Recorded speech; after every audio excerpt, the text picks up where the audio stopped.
J'ai les quartiers weed. Chia.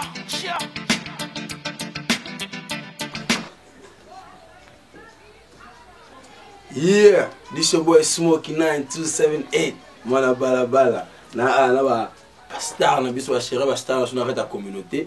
Tu as parti en Zambie, presenta singa bino boyebi. Tu as Sely Dynasty. Superstar ba chéri.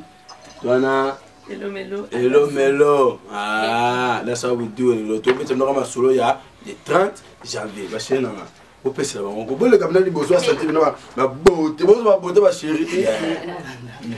Ouais, donc Boya Ebele, ça sera le 30 janvier. Donc tu as invité Bino, Bo Sepeli Sasmoke 9278 Talaka Nabiso, tout soutenir car donc Boya Ebele Bozangate, Boya na retard s'il vous plaît parce qu'il y a abandonné Nathan. Donc voilà quoi. Nous on va Sely Dynasty smack like always.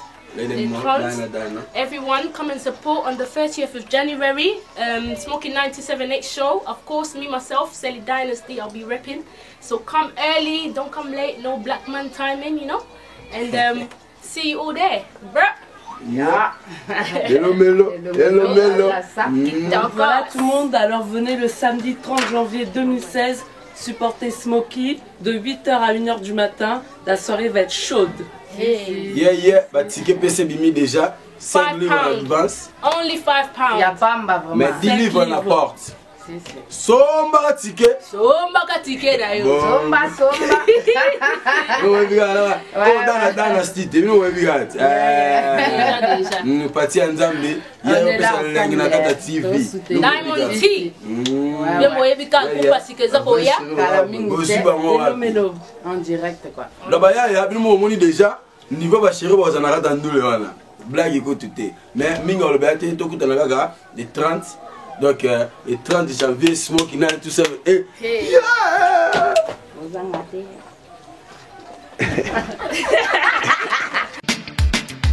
La biso tutto e bien che monde zakolo masolo e come na niva licolo ba fitol ba come kokota masolo banana como superstar ba pena control yango bazalo kolanda kweza ngabato kel bull magatuna zala kakul me basanga ni ba yokani ba montenga ku bizolongo Smokey la atimbe yango me la tiki tatanza mbabeta bango bona bunda kate